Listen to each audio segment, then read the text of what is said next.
এই প্রেস ক্লাবের রাজপথে অবস্থান করছি, আমরণ অনশন দিয়ে আছি। এই কাবন করছি, ইনশাআল্লাহ দাবি আদায় না হওয়া পর্যন্ত আমরা এই রাজপথ ছাড়বো না। মৃত্যু যদি আসে, মৃত্যুকে হাসি মুখে বরণ করবো ইনশাআল্লাহ। দাবি আদায় না করে রাজপথ ছাড়বো না। আমাদের চাকরি স্থায়ীকরণ এবং কোনো দালালের দাসপ্রথা হিসাবে আমরা থাকতে চাই না। আমরা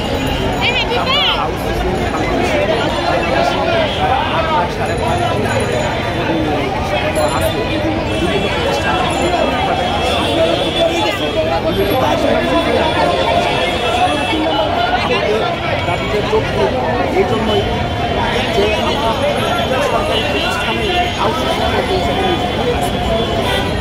কিন্তু আমরা সরকারি প্রতিষ্ঠানে পাশাপাশি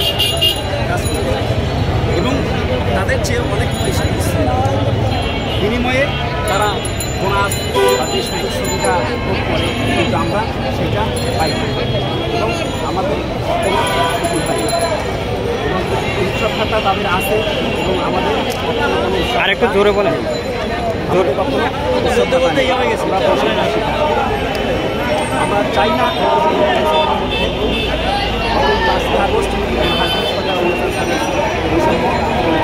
কিন্তু আমরা এখন বাংলাদেশে বৈষম্য দূরহীন বাংলাদেশ চাই, মনে করে কিন্তু এখন তো বৈষম্য দূর হয়নি। কারণ যদি বৈষম্য দূর হইতো তাহলে আমরা আউটসোর্সিং কর্মী যারা আছি তারা এই অবস্থায় 2 বছরের মধ্যে রাস্তায় দিন যাবে। আমরা এখানে গত 27 তারিখ থেকে আমরণ অনশনে আছি। আমাদের দাবি একটাই যে আমাদের রাজস্বাদী দিতে হবে এবং স্থায়ী করতে হবে, ঠিকাদার মুক্ত বাংলাদেশ চাই না। আমার দাবি এই জন্যই যৌক্তিক যে আমরা একটা পরিস্থিতি করে যাই, কিন্তু বিনিময়ে আমরা তার ফলাফল ভোগ করতে পারি না, সুবিধা পাই না। এই যেমন আমার বোন আছে মাতৃকালীন ছুটি থাকে 6 মাস বা 9 মাসে, কিন্তু সেটা তারা পায় না। অথবা সেগুলো সুবিধা হতে পারে তাকে চাকরির বাদ দিয়ে বা চাকরি ছেড়ে দিয়ে চাকরিচ্যুত হয়ে তাকে আর আমরা উৎসব খাতা পাই না। আমাদেরও ফ্যামিলি আছে, বউ বাচ্চা আছে, তারা যারা সরকারি চাকরি বা অন্য প্রতিষ্ঠানে যারা আছে তারা বউ বাচ্চা ফ্যামিলি নিয়ে অতি আনন্দে দিন যাপন করে বা ঈদ উৎসব পালন করে। আর আমাদের চোখের পানি ঝরে যে আমরা ঈদ বোনাস পাই না, উৎসব ভাতা পাই না। কেন? বৈষম্য কেন? আমরা এই বৈষম্য থাকতে চাই না। যার কারণে আমরা আমাদের দাবি একটাই যে আমরা চাকরি স্থায়ীকরণ এবং রাজস্ব খাতে হস্তান্তর করার জন্য, এই জন্য দাবিতে আমরা বিগত 17 আগস্ট 5ই আগস্ট যখন স্বৈরাচার হাসিনা সরকার পতন ঘটে, তারপরে আমরা 17ই আগস্টে আন্দোলন মানববন্ধন করছিলাম শাহবাগ চত্বরে এবং যমুনায় গিয়েছিলাম। ডক্টর ইউনূস স্যারে আমাদের আশ্বস্ত করেছিলেন যে 15 দিনের মধ্যেই এটা কার্যকর করা হবে এবং তা বিবেচনা করবে। তারপরেও 15 দিন যাওয়ার পরে 1 মাস আমরা সময় দিয়েছি।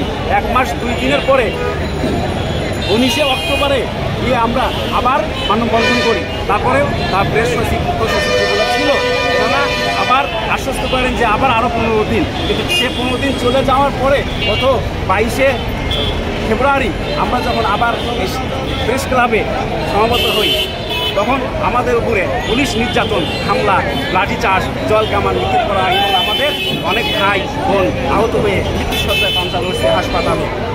কেন এই বৈষম্য? কেন এই বৈষম্যর জন্যই যদি স্বৈরাচার সরকারের পতন হয়, ছাত্রদের সঙ্গে সাধারণ জনতা আমরা মাঠে নেমে যদি বৈষম্যর জন্যই আন্দোলন করে থাকি, তাহলে আমরা তো বৈষম্যর মাঝে এখনও আছি। তাহলে এই আন্দোলন করে তো আমাদের কখনো কোনো ফলাফল হইল না বা লাভ হইল না। এখনও যদি আমরা বৈষম্যের মধ্যে থাকি, আমাদের দাবি একটাই, আমরা স্থায়ীকরণ এবং রাজস্ব খাতে হস্তান্তর চাই। আমরা কোনো দালালের অধীনে থাকতে চাই না, দাসপ্রথা হয়ে থাকতে চাই না।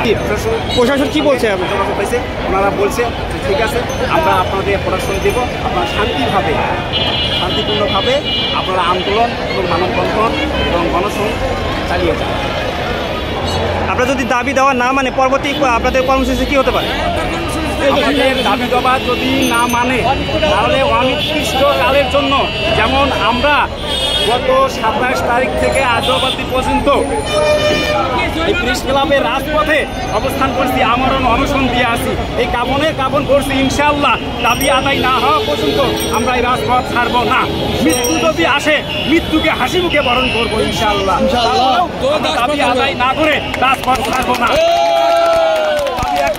আমাদের দাবি স্থায়ীকরণ এবং কোনো দালালের দাসপ্রথা হিসাবে আমরা থাকতে চাই না। আমরা দালালের দালালি হতে মুক্ত চাই। আচ্ছা, ধন্যবাদ। ধন্যবাদ। কথা